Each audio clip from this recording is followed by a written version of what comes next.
মানে আপনি যদি বলেন যে আমার সারা জীবনের যেটুকুন সততা, সাহস, লড়াই, এটার দুনিয়ার সমস্ত শক্তি আমার আব্বা। শরীফ ওসমান হাদির এই কথাগুলো তার জীবনের মূল সুর ছিল। তার বাবা একজন সাধারণ মাদ্রাসা শিক্ষক ও স্থানীয় ইমাম।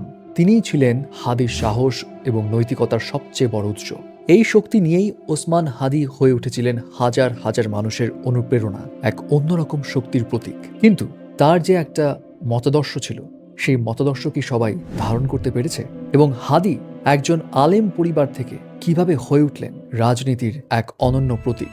হাদির জন্ম 1993 সালে বরিশালের ঝালকাঠি জেলার নলছটি উপজেলায় একটি ধার্মিক মুসলিম পরিবারে তার জন্ম হয়। 6 ভাই বোনের মধ্যে সবচেয়ে ছোট ওসমান হাদির শিক্ষা জীবন শুরু হয় স্থানীয় মাদ্রাসায়, যেখানে তিনি ধর্মীয় মূল্যবোধ ও ন্যায়ের ভিত্তি পান। এবং এখানে ইন্টারেস্টিং বিষয় হচ্ছে, এলাকায় হাদির পরিবার আলেম পরিবার হিসেবে সুপরিচিত ছিলেন। পরবর্তীতে ওসমান হাদি ঢাকা বিশ্ববিদ্যালয়ের রাষ্ট্রবিজ্ঞান বিভাগ থেকে স্নাতকোত্তর শেষ করে তিনি শিক্ষকতা শুরু করেন একটি বেসরকারি বিশ্ববিদ্যালয়ে। পাশাপাশি ইংরেজি কোচিংয়েও ক্লাস নিতেন। শরীফ ওসমান হাদির বক্তৃতায় যে তীক্ষ্ণতা ছিল, প্রতিষ্ঠিত রাজনৈতিক অপশক্তির বিরুদ্ধে যে আগ্রাসী অবস্থান ছিল, সেই সব বিষয়গুলো তাকে খুব অল্প সময়ে পরিচিত করে তোলে। কিন্তু ওসমান হাদির রাজনৈতিক উত্থান ছিল মূলত 2024 সালের জুলাই অভ্যুত্থানের পর।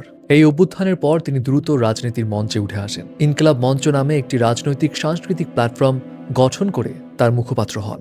এই মঞ্চের লক্ষ্য ছিল আধিপত্যবাদের বিরোধিতা, সার্বভৌমত্ব রক্ষা এবং ন্যায় ভিত্তিক রাষ্ট্র প্রতিষ্ঠা। সোশ্যাল মিডিয়ার মাধ্যমে হাদি নানা রকম অ্যাক্টিভিটি, নানা রকম কথাবার্তা, তার বিভিন্ন রকম ভিডিও সবার সামনে আসতো এবং ধীরে ধীরে তার বক্তৃতা যে শক্তি, সেটা যুব সমাজের কণ্ঠস্বর যেন হয়ে যায়। ঢাকা 8 আসন থেকে স্বতন্ত্র প্রার্থী হিসেবে নির্বাচনী প্রচারণা করতে গিয়ে তিনি নির্ভীকভাবে কথা বলতেন নানা রকম ইস্যু নিয়ে, যেগুলো নিয়ে সহজে কেউ কথা বলতে সাহস করত না। এবং হাদির এই সাহসের পরিণাম কি হতে পারত সে সম্পর্কে হাদি নিজেও কিন্তু অবগত ছিল। ইনফ্যাক্ট তার পরিবারের লোকজনও জানত।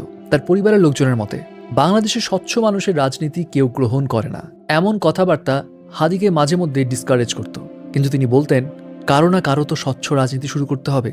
তার পরিবারের লোকজন জানতো তার সঙ্গে নানা রকম দুর্ঘটনা ঘটতে পারে। সে ফ্যাসিবাদের বিরুদ্ধে, বাংলাদেশের সকল অনিয়মের বিরুদ্ধে কথা বলতো। কিন্তু হাদির কথা ছিল একটাই, আমি স্বচ্ছ রাজনীতি শুরু করব।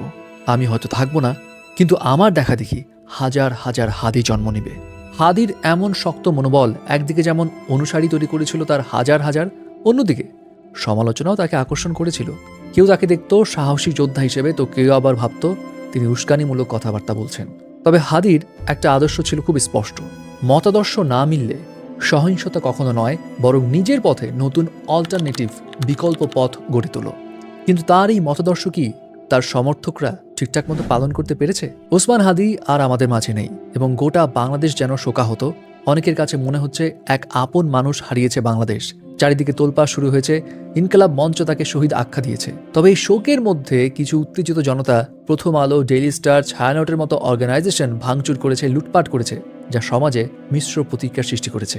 অনেকে এই প্রশ্ন তুলেছেন, হাদির কি এমন মতাদর্শ ছিল কখনো? হাদি কি চাইতো এমন সহিংসতা? বাংলাদেশের প্রত্যেকটা পত্রিকার একটা আইডিওলজি আছে, কিন্তু এর মানে কি এই যে প্রথম আলোর সামনে যারা দাঁড়িয়েছে, আমরা তাদের পক্ষে দাঁড়িয়েছি, আমরা বলি না। আপনি পারলে প্রথম আলোর বিকল্প আরো 10টা প্রথম আলো তৈরি করেন, তার অফিসের সামনে আপনার কাজটা কি?